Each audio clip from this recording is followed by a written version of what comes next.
Cook the beef with sofrito, garlic, shallots, and bell peppers. Cut the green beans lengthwise because this helps absorb more flavor. Mash about 7 to 8 plantains and set aside. Preheat the oven to 350 degrees. Spread the first layer of mashed plantain about a ½ inch thick. Then take half of your green beans and spread evenly over plantains. Next, add half of the beef mixture over the green beans. Make 2 hard-boiled eggs, then peel and roughly chop them.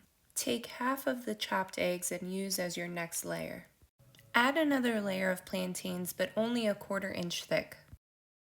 Using the remaining green beans and beef, spread evenly in layers in that order. Spread the final layer of plantains. Scramble 2 eggs seasoned with a splash of milk and pinch of adobo, and then pour over the plantains. Place in preheated oven and cook for approximately 1 hour.